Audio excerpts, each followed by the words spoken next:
Brave Maker Show is hosted by Tony Gappistone and Christina Jackson. Thanks for tuning in. It's showtime. Hey, what's up, everybody? Tony Gappistone here with the Live Brave Maker Show. Thanks for joining us on Friday, February 12th. I am the founder and executive director of Brave Maker. I am an actor, a filmmaker in Redwood City, California, which is San Francisco Bay Area. You can find me, my handle's at Tony Gappistone. And as always, I'm with my co-host, the fabulous Christina Jackson. Hey, Tony, what's going on? I am in the East Bay in Dublin, California, and I'm an actor, singer, comic book writer, and I'm super excited for this Valentine weekend. What do we got, a 4-day weekend ahead of us, Tony? Is it a 4-day weekend? Why? What? Do we have, is it President's Day or something? Yeah, I forgot about that. My life usually revolves around stuff like that, but actually next week my kids are on break, so we're off all week next week. They're off school. They're super stoked. So let's talk about, first of all, before we go into our Brave faves, we're sporting red today. Why are we wearing red? And you know what? My sister taught me how to say Happy New Year in Chinese.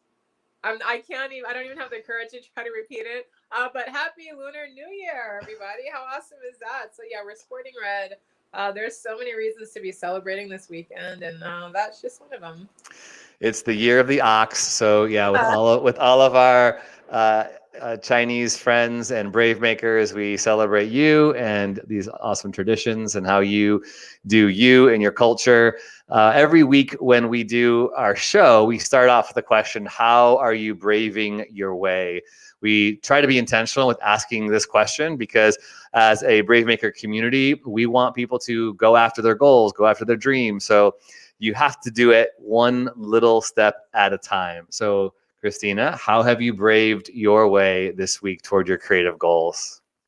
I have still been immersing myself in the world of love. I feel like that's the best foundation for everything that I'm doing. I'm writing my comic book. Actually, Tony, I finished my script last night for issue 1, and I wanted to shoot it over to you. I was so excited.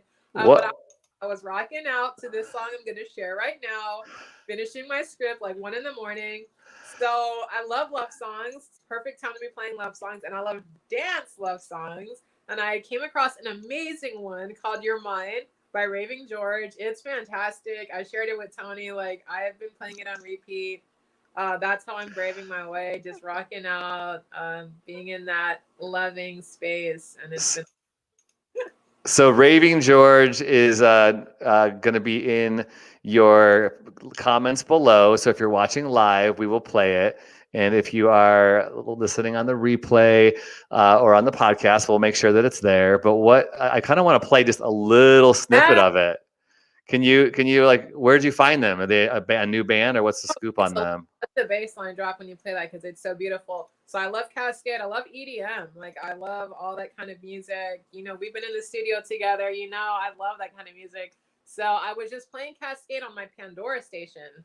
Do you love when you do that? You just put the artist on and you're writing, and then you hear something like, whoa, what is that? That's what Your Mine was for me. And it's cause you're mine. Right? Yes. Well, we can't play too much of it because we don't have permission, so we'll turn it off, but you can go watch it later or listen to it later. Thank you, Raving George, for inspiring Christina in her comic book writing. We love it. We love it. We love it. That's awesome. Cool. Well, my braving my way this week is I was in LA with my co-writer and co-producer friend, Jeremy Valdez. We wrote a pilot for a TV show that is being shopped around by a production company right now. And I just was reminded about how much work it takes to make something like this. But we wrote the show. We did a proof of concept, which was basically like a teaser trailer to help kind of pitch the tone and the characters. But not only do you have to write the script, you also have to write pitch material. So this week, we were writing all of the character bios, all of the first season synopsis, and what the future seasons could and might look like. So that was, you don't think about these things sometimes. You're just like, oh, I'm going to write a script and it's going to be made. But there are so many other pieces to that puzzle that you have to do. And I'll just show I was the producer writer on this project, but we had a director, Sean Piccinino, another great Italian guy. And you'll see on this little thing I'm playing right now, he put together a little slideshow of what we were doing while we were in LA, and it was just super fun. So yeah, so I just want to continue to encourage all of the brave makers out there. Go after your goals. It takes so much time. Find the right collaborators, the people who will really believe in your vision, people who are supportive and encouraging. You know, I'm going to be saying this for the rest of my life. Just dump toxicity out of your life and dump the negative critiquers. Critique is fine and good. Yeah. And we need people to critique our work, but the people who critique you without a positive intent, and think about that. Like, if you're going to critique someone, do you have positive intent when you critique them, when you call them out, when you maybe address something that doesn't work? Do it in a way that hopefully brings them to be better. And this is exactly what I felt like with this crew that we're with. Everybody has notes, right? Anytime you write something or do something, everyone thinks it could be different and better. But I felt like this production company, ESX Productions, that is working with us, they gave us so much freedom, and the things that they wanted us to tweak were done in just a really simple and encouraging way, and I loved it. So keep going after your stuff, brave makers. It is worth it. Find the right collaborators. It is worth it. That is fantastic. Tony, can you share a little bit while we wait for our guests? How is it different going to LA and pitching projects and doing this now?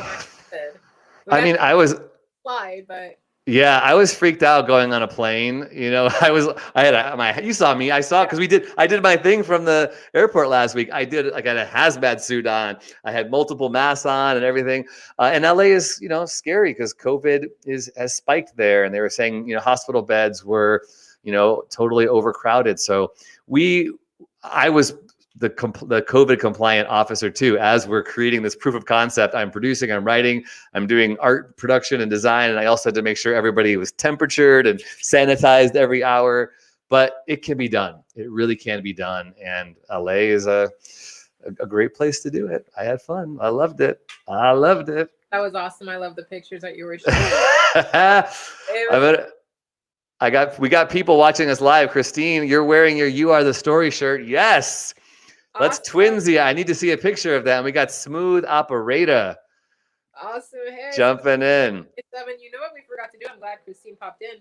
We didn't do our description. So I'm in my office in front of my faux plant wall with some faux monarch butterflies. And I've got my team here and my team of candles with Michelle Obama, John Lewis, Stacey Abrams, Auntie Maxine. You know, I refer to my counsel here throughout the day with my project. And I'm in my Spider-Man shirt today just because it had the most red. I thought this would be the most celebratory for today's holiday.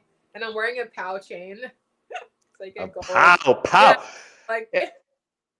And those of you who are watching live, you're like, why are you doing this? Because we want to be inclusive and make sure everybody has an opportunity to engage with what we're doing. So I am a Caucasian male with short brown hair. I'm wearing my red t-shirt. I'm super branded right now. I realize this is a little overkill. I'm wearing a red t-shirt that says You Are the Story, and I'm in front of a blue background that also has Brave Stories Change the World and You Are the Story in the back of me. So hopefully that gives you a little clue to what we're doing. And we're going to invite, our guest is here.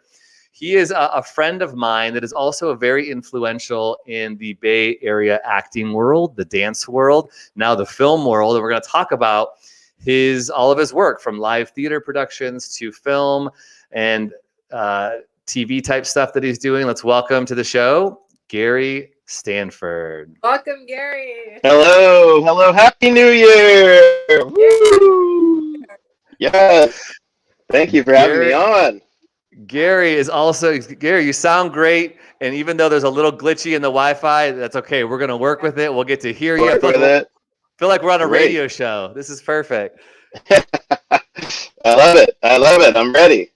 So Gary, give us your little introduction, and give us your visual, where you're at, what you're wearing, what you look like, for those who can be visually connected to you. And then anything you want to say about what you're doing right now in the film and entertainment and live production world. Absolutely. Thanks so much, Tony. And nice to meet you, Christine. I'm on the Bay Area. I'm on the peninsula, and sitting in my house, my office space here, It's nice and quiet up here. Beautiful day, and as per usual, and during this coronacation, I am holed up in my house, creating and writing and trying to produce shows and all of that. So, yeah, a little background on me. I've been in performing arts since I was a little boy, and my mom started a production company during my childhood, and me and my brother ended up doing a lot of professional performing growing up. Mom would book gigs for us all throughout the Bay Area, and we would tour around performing, singing and dancing, performing in at different venues during different times of the year, whether it be Juneteenth, Black History Month, Christmas, Thanksgiving, all kinds of themed type performances. So did a ton of that in my upbringing and ended up connecting to a talent agent in high school, and then went off and started modeling and doing print and doing film, a lot of extras in films, you name it. So I was traveling all up to the city a lot. And at that time, it seemed like there were twice as many agents as there are today. So things were really hopping up in the city, and we were getting calls every day to come up during school, after school, and audition for gigs or jump into print gigs, things like that. By the time I graduated high school, I had just started getting into musical theater and have pretty much been doing a lot of musical theater over the years as a extended hobby. And maybe the last 5-10 years, I said, okay, I'm actually going to start getting serious about this and see how far it can go. So I started choreographing shows, directing shows, started getting better roles in shows. We can talk a little bit about that. In terms of diversity and inclusion, I have lots of backstory on that. But really started getting serious and really getting to a point where I wanted to do it professionally, but I wanted to kind of make my own way. I didn't want to follow the usual means that were out there after years of, investigating what the industry is like. So took that really seriously, which kind of led me back into film after like 25 years of not doing anything in that industry.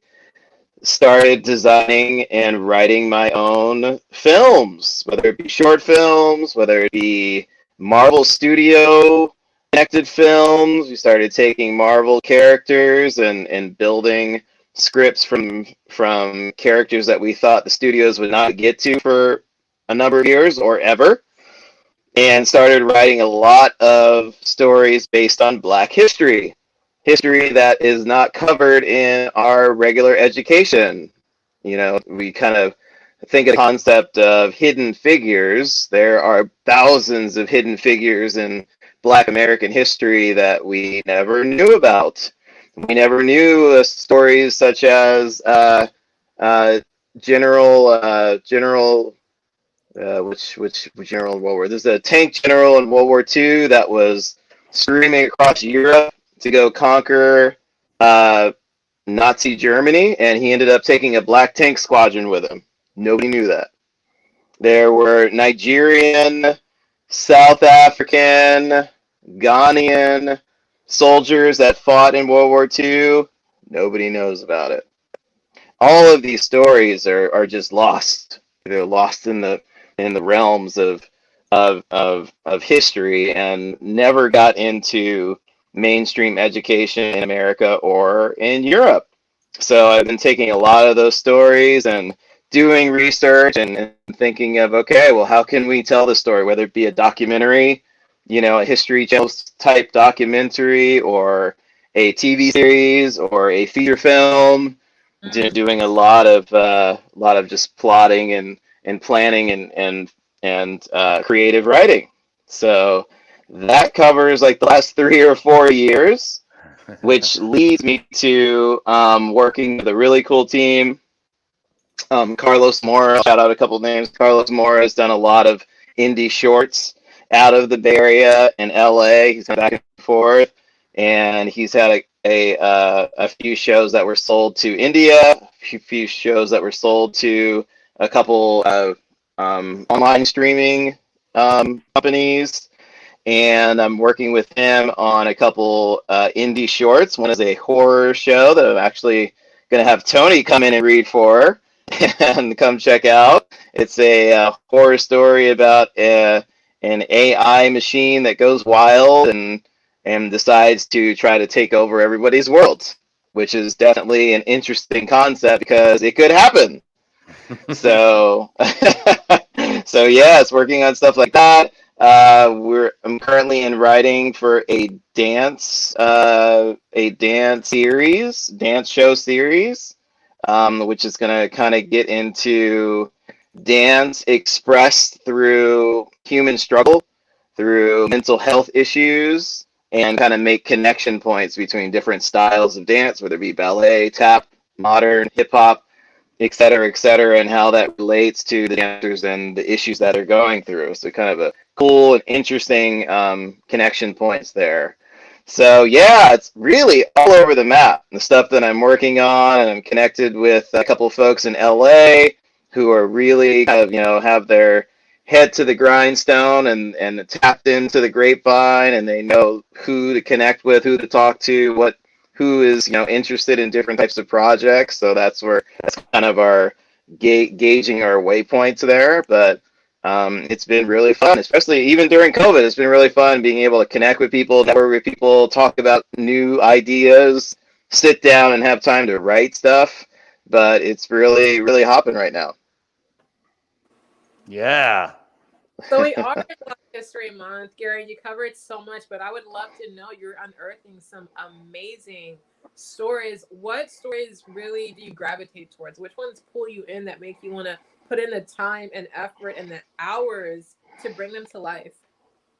Yes, that's a great question. It's almost like every story I unearth is amazing. Everything. I'm just like, oh my gosh, we have to tell the people about this and that person and this person, and oh my gosh, like there, I should have brought a list of names, but there is a black gentleman who is the winningest horse racer, and he lived in the 1800s. There is a black gentleman who is the winningest car racer, who lived turn of the century. There's a gentleman who basically invented the guitar.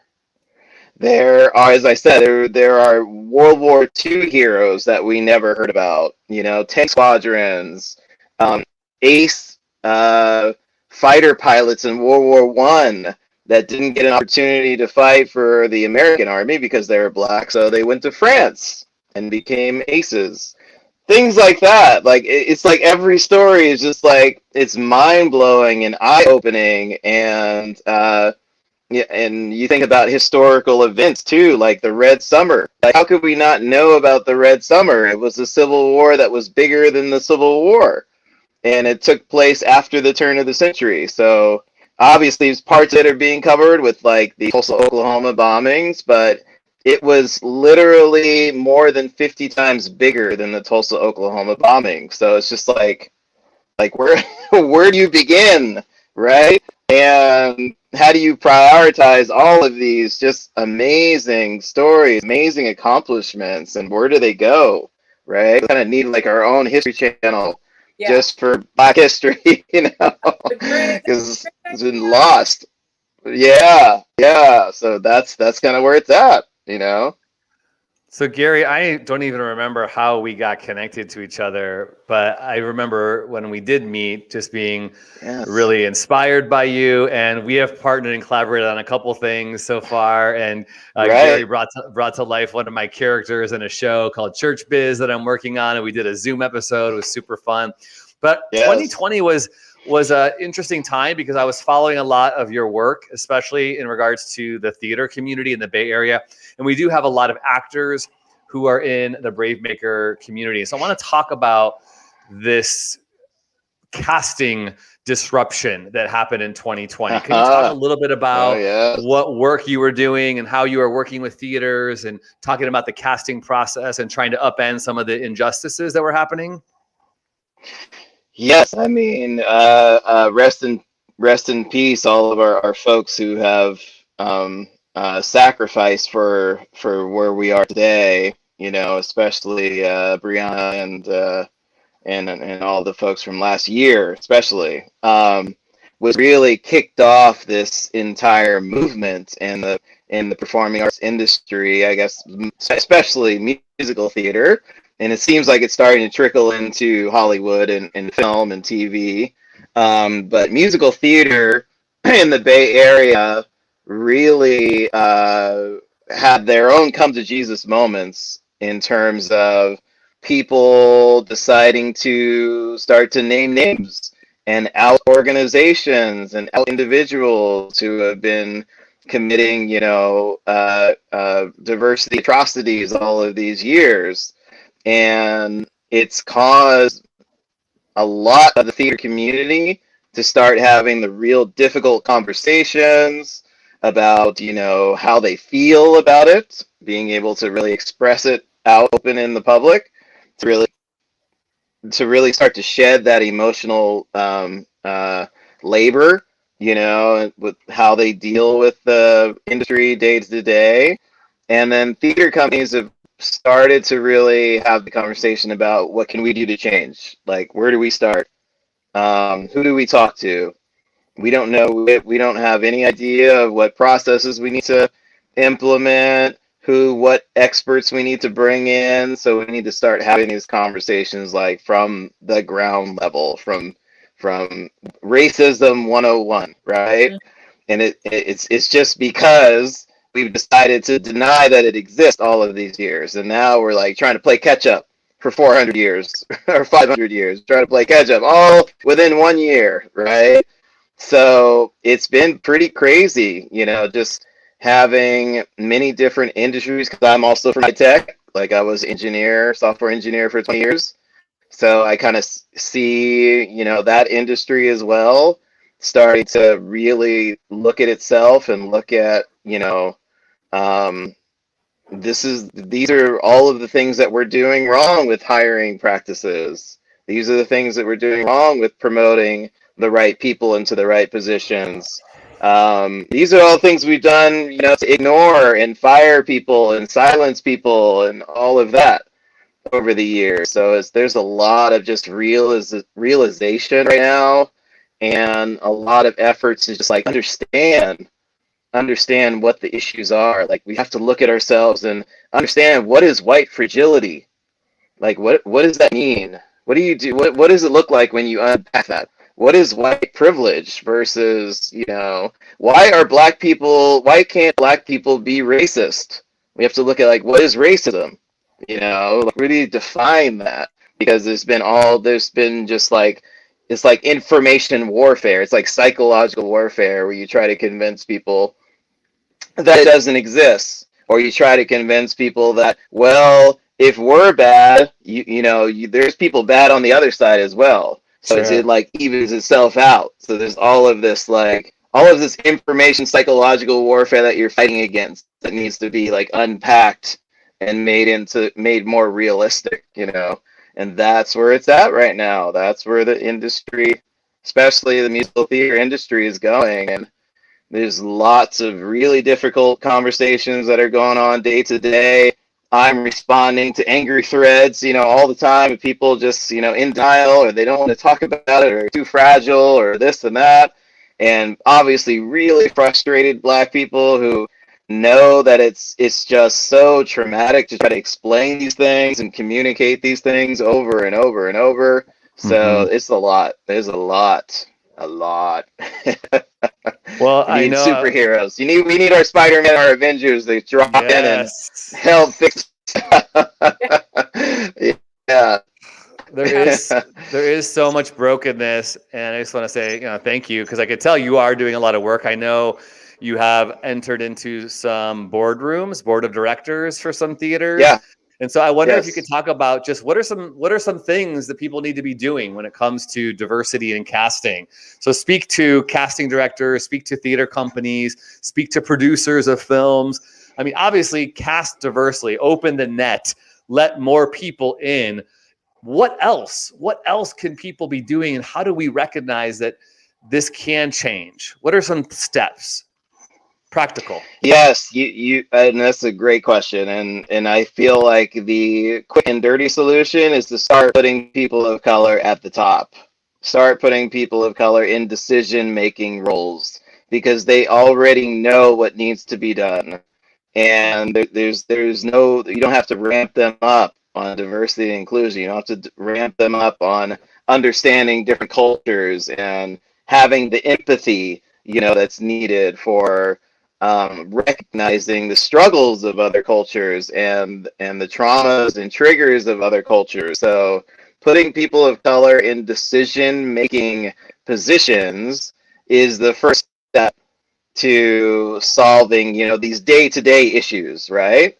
And then from a company perspective, you have to relook at your mission, your vision, your company policies, and start to redefine them, to break them apart and put them back together piece by piece, because everything that's put in place now is from a point of view of white supremacy, of white privilege, of oppression, and sadly, that strings with like the capitalistic mentality as well. So you have to relook, you have to decolonize it, right? You have to decolonize how your company works. And so so I'm on board of directors of 3 companies, soon to be 4, and around the Bay Area, and they're all kind of in the same spot, like just looking at, okay, who we are and what happened to all the black people in our community. Why did we used to have 15% black people and now we have less than 3? Like, you have to look at a big picture and realize what has been happening systematically. So now you want to bring black people to your theater in San Francisco or Marin or Woodside or Alameda, County, and it's like, okay, the bridge you have to build is much further now because the black communities are not with you anymore. They've been gentrified the last 30, 40 years. So yeah, so there's a lot of work that these boards of directors have to do, because many of these white companies do have the privilege, they do have access, they do have programming and opportunities, but they don't have the bridges anymore to the communities of color, the underprivileged communities, to really connect. And that's what we're working on. So good job, security. Mm-hmm. So what can we do? I mean, I'm an actor, I'm queer, I use a wheelchair, I do have quadriplegia. Like, what can someone who feels like they're in a group that is extremely marginalized, how can I start making steps towards creating a more equitable landscape for actors to get roles, to get auditions, to get cast? What can I do? Wow. Great. Another outstanding question. I feel that what folks can do who feel they are not getting the opportunities that they want is to continue to speak out, continue to put groups like, instead of, what's the saying where you yell into a void and you don't hear your echo back, because it's just one person. It's one person screaming that I need change, I need opportunity, I need to be represented, and nobody hears you. So what we need to do is we need to put these groups together. If there is a Black Theater Matters group, well, then they need to connect with folks with disabilities, or folks that are gender ambiguous, or folks that are queer, et cetera. Like, these groups need to start coming together and banding together and finding holistic solutions. Indigenous, they need to be brought in as well, because they have tons of stories, tons of medicine stories, things like that. So I think if we can have what's collaborations. Say it again. A Justice League. It sounds like Gary's pitching like some kind of Justice League for all. Oh, hey. All the Avenger shirt on, like he's on that. That's right. That's right. Absolutely. Absolutely. Yes. Yeah. It is a league of superheroes. That's right. And they all have different superpowers, right? So yeah. So we Yeah, have to bring them together to fight. Otherwise, Thanos is going to continue to destroy, half the universe. So, yeah. so yeah, it's gotta people gotta come together. We need all the feminists, anti-racists to unite. And I really feel like one of our superpowers, something that Tony and I have really been developing, we're still working on, is empathy. And Gary, you mentioned that, like that's huge Ooh, to be ooh, able to together yes, different groups. That's huge. Yeah. Yeah, I yes, want to. yes. I'd also speak to that too. There's an element of the banding together that needs to take place that also requires a humility. We also have to fight the fact that this entertainment industry needs equity. Yes, that's super important. And also being aware that as we're seeking that equity, that we're dealing with our own insecurities along the way and our own sense of competitiveness and our own fears, because sometimes I think our fears and ego edges out those important discussions of inclusion and diversity and representation, Hmm. because we're just going like, people just want jobs so bad, and then they're also Right, dealing with the fact right. that they have to go on these auditions and they're up against all these other beautiful people that look just like them. And so I just hope that Yes.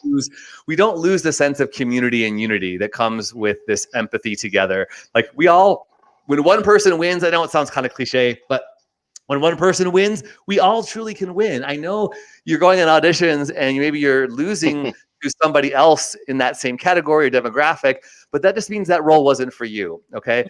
So let's Right. find ways to create your own roles, write your own films, which is kind of what you're doing, Gary, is not only are you trying to Yes, casting yes. process and are you trying to, make people of color have the positions of power, you're also not waiting for these theater groups to get it right. You're also braving your own way and making your own productions and doing your own Zoom performances and writing your own films and holding your own Hmm. casting process, which I think is super important, which we talk about almost every week.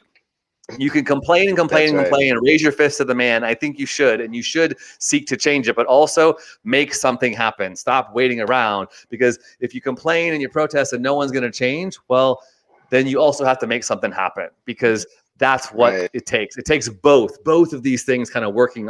And Christine is putting, it into in the chat, like this idea of Yes, intersectionality and Christine. collaboration. Oh, That's there we key. go. So I There love we that. go.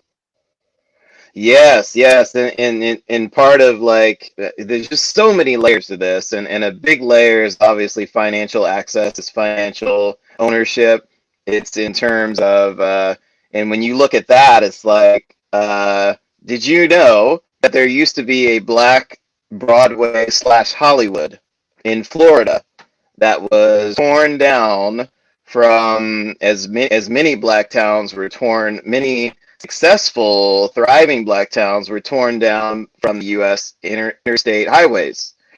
And Overton, Florida, used to have that access for black people all the way up through the 50s and 60s.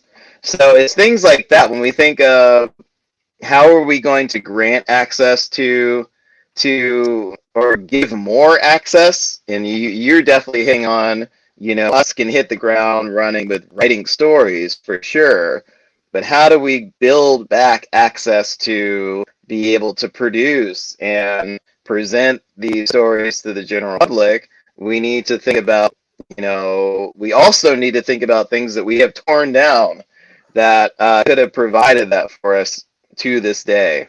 And that is like when I think of reparations, I also think of like how big reparations can help the arts community build this all back.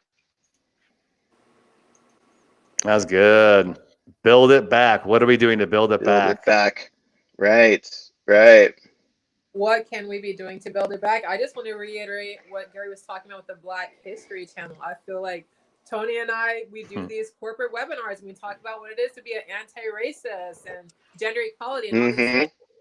So I've been so emboldened by reading these books and learning just a little bit of the history. Something like a Black History Channel could set not just our country, could set the world on fire if you knew these stories. Just a few of the stories that Gary, Yes. wait, what? Like, what are you talking Right. about? You have no idea. But once you learn That's them, right.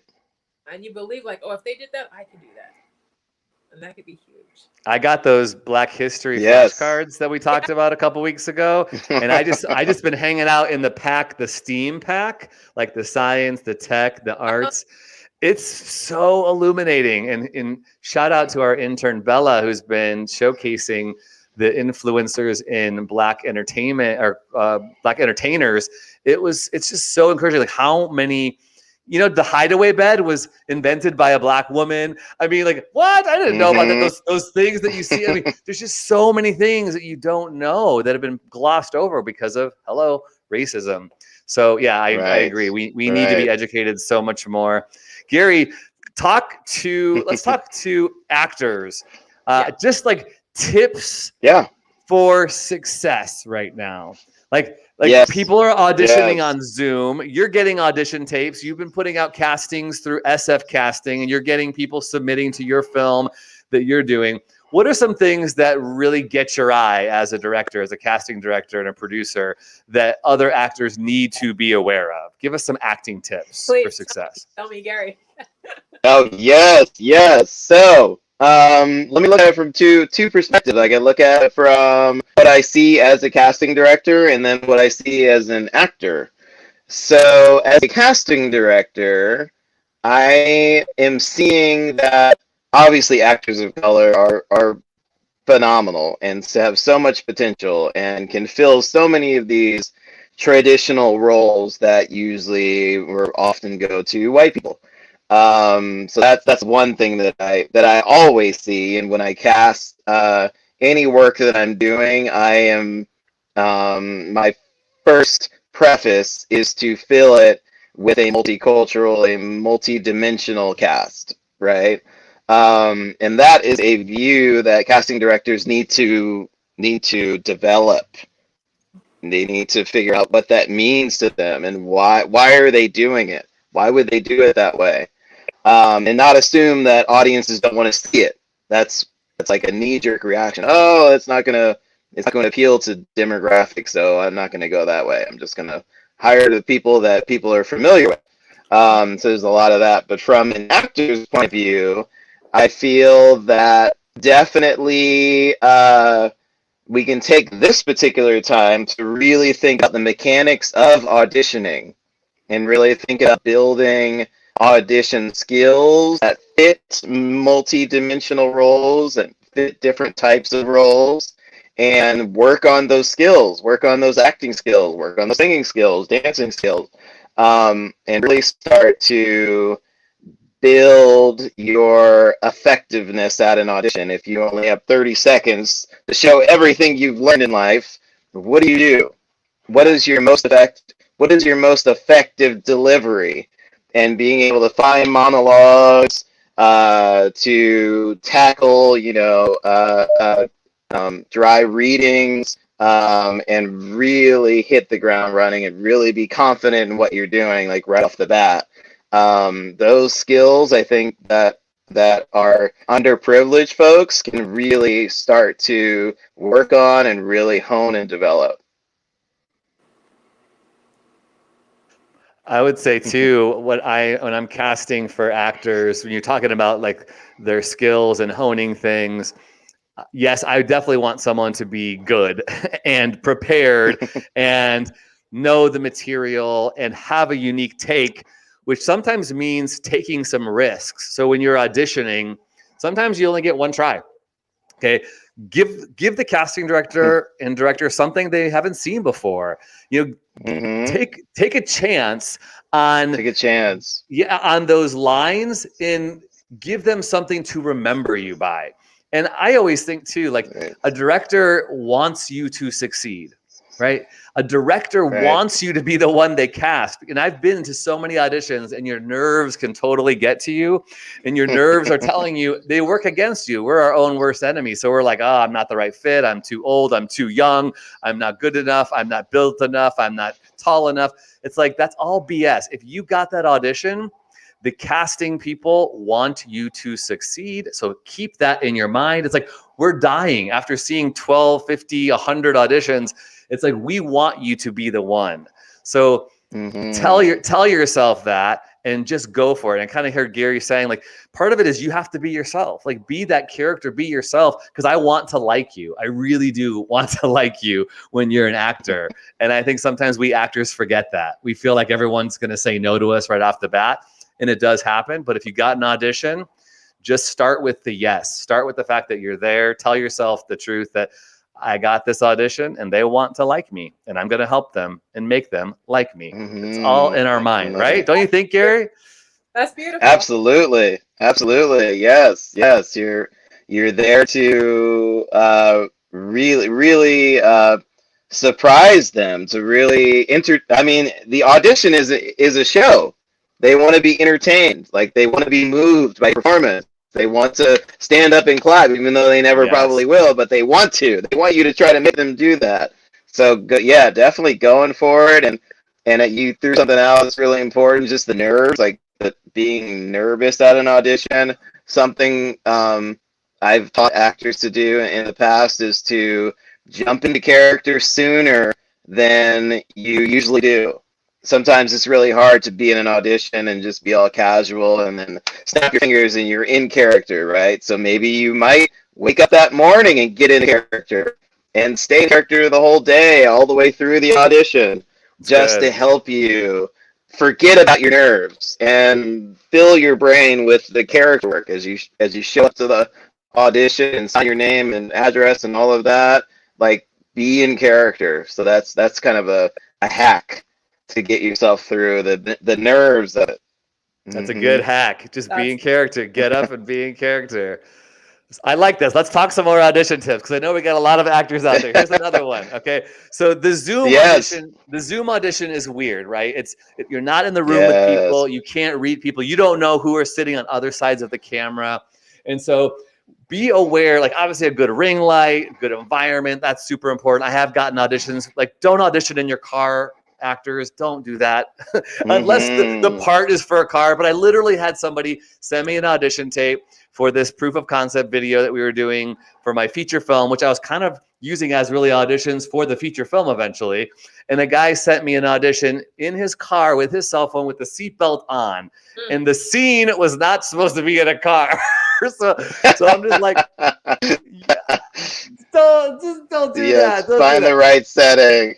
Yeah, gotta be a right setting, because the professional elements tell me where you are. I will definitely take a chance on somebody new for sure, but if I feel like I'm holding your hand more than I need to be, or the tape comes in late, or the lighting looks bad, or even on your SF casting, talking to Bay Area people or whatever casting website you're using, if your pictures don't look professional, you need a professional headshot, you guys, because you're competing, again, not to raise your anxiety, but you're competing with people who've got amazing looking headshots. And I'm going to be drawn to that amazing looking headshot first. So again, I'll take a chance on someone new, but you really got to try to do everything possible to show me you're professional, to show me that I'm going to bring you on set and you're going to be easy to work with and know your lines and show up prepared. Like, that's almost half the battle of making these auditions work well. Okay. And then when you get in front of that Zoom thing, last thing I'll say is I've had a bunch of auditions in Zoom this past year. The one that I booked, the funniest thing, the one that I booked last year was the one that I felt like I did the worst. Like, cause when you show up in front of a Zoom and you're on gallery view and you can see yourself, I was like, I don't ever want to see myself. So always make sure you can't see yourself. Yes, get yourself off judgy. Yeah, it was super judging myself. I was super self-conscious. And then that was the one that I got. So it's like, you just don't know what they're looking for. Like, sometimes half of the booking is just you looking the way that you look, And so just be you. That's right. Don't censor yourself. Okay. Don't negate like the fact that you have this package, this beautiful package, and that's what got you in the door to start with. Right. That's a good one. That's really good.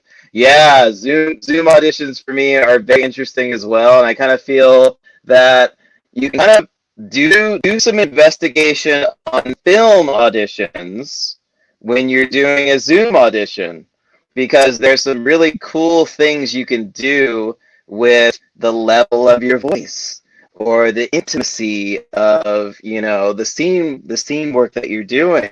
You can really play with playing with the camera, right? Which is a little different than talking to a room of a panel of, you know, 10 people.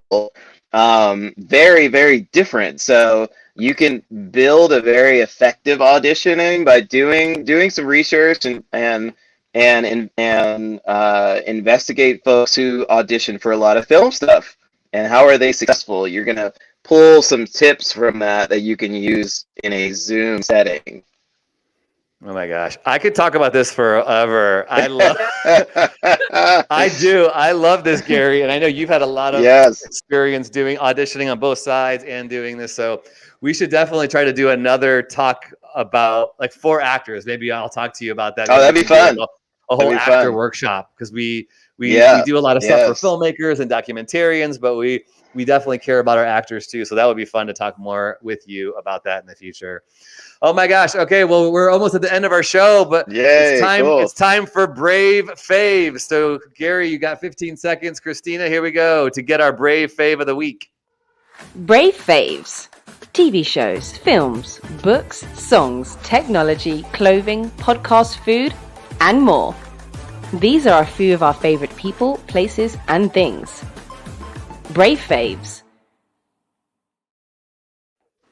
All right, I'll go first. My Brave Fave of the week is a new guilty pleasure that I found on Amazon, and it is called Flack. It stars Anna Ooh. Paquin, and it's kind of like if you know like Olivia Pope in Scandal. It's kind of like Scandal meets Entourage. It's What? this, yeah, it's this idea. Wow. It's this idea of some PR people that are I'm gonna actually write that down. in the UK. So they're a publicist firm, and they deal with all like the actors and the singers and all the famous PR debacles and scandals. It's really fun. It's super juicy and dramatic. It's Amazon Prime original show, and it's really good if you want to be in the entertainment industry to get a little behind the scenes of some of the juicy stuff that happens in the entertainment world. So I recommend Awesome. Flack. That's mine. Flack.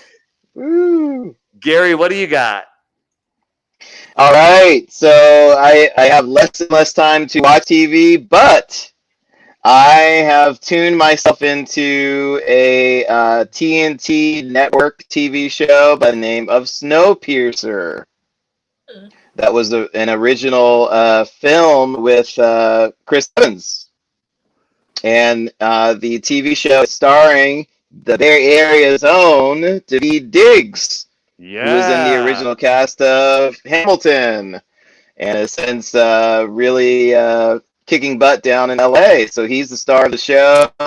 It's a fascinating show, like an end of the world phenomenon show. The world literally freezes over, except for this one train that has like over 100 cars, and that is the remaining existence on Earth. Yes, yeah, Paula, yes, and the train is speeding at like 100 and some miles an hour, constant going around the Earth. And the folks on the train have to survive, and obviously there's this huge, you know, hierarchical system on the train. The people in the back of the train are the lower class, and then so on and so forth, all the way up to the front. So it's really well done. I like the storyline much better than the film. It's definitely mature, rated. There's some violence, but also it's really fascinating to look at how people would survive at the end during the end of the world. Nice. That looks good. Yeah, that looks Yeah. good. And I love Orphan Black. I was a huge fan of that show, so can't wait to Oh check yes. Check it out. Yes, and Daveed is awesome. He's really showing all of his chops on here. Yeah. it for Right him. on. Christina, what do you got? Yes, I have two brave faves this week. My first one, I just stumbled upon this doing homework with my 4-year-old niece. This is called Servant Leadership. So I am braving my way by learning how to be Ooh. a servant leader. And really, we were talking a lot about the core of being a servant leader is empathy, being able to collaborate, not, talking down That's to right. across. So it's huge. If you've never heard of a servant leadership style, definitely watch the video. It was so amazing. I was like, I went to business school. How have I never heard of this? So this is really awesome, servant leadership. And then my second one is discovering your love language. So there are 5 love languages. Tony and I have talked about this before. I think actually we have the same one. You decide, like, out of the 5, which one is your top one, and mine is quality time. And I think it's a perfect time to understand what your love language is, as well as your partner, if you happen to have one, or even your mom or the people around you. Really understand how to show them that you love and care about them. It's so huge. And it's Valentine's weekend. So what better time to do this and rock out to the song that we talked about in the beginning, Your Mind, while you learn your love language and, have a good time. Right on. Well, those are our brave faves for the week. Hey, thanks for tuning in, everybody. We are a 501c3 nonprofit, and our organization is all about what we can do to support makers, and elevate stories like Gary's and the work that he is doing. We want to encourage you to go to our website at bravemaker.com and sign up on our weekly, well, it's not quite weekly, but every other week newsletter at bravemaker.com/buzz. You can get free movies. In fact, this week, a new movie is going out called The Infinite Loop. And we're going to be meeting the filmmakers coming up soon. So if you go to bravemaker.com/buzz, you will be getting a free film today, or tomorrow, called The Infinite Loop. And we're really excited about it because it also celebrates Black makers for Black History Month. Gary Stanford, thank you so much for being a part of the Brave Maker Show. Yes. Thank you. And I'm going to have you guys on my podcast show, Planet Bay Area. Yes. So check it out on Facebook. And your favorite, your very own favorite, Christina, is going to be on there as well. So we're going to be talking about all the issues, and it's a really, really exciting Sunday podcast. So check it out. Do you mean Christine Burke? Absolutely. Oh yeah, Christine Burke, fantastic. Who is our co-host of the Wheel Queens podcast? That's fantastic. Yes. Awesome. Woo. Well, everybody, go and follow Christine, saying yes, please. Go and follow Gary on at his Instagram page, which is GL Stanford Jr. It should be Stanford, not Standford, right?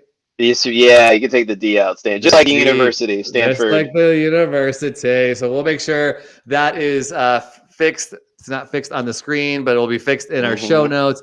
Stanford, GL Stanford Jr. Go say hi to him. Say you found him through the Brave Maker Show. You should know him as he's casting a lot of things this year, okay? And we want to partner with him and everything he's doing in the disruption process of production in the Bay Area, especially. So thanks, Gary, for being a part, and we'll see you all next time. Brave stories change the world. And you are the story. Goodbye, everybody. Bye.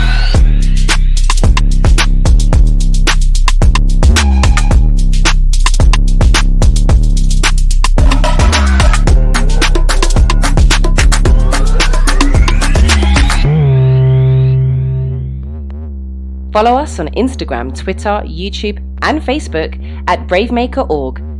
Like, subscribe, and share.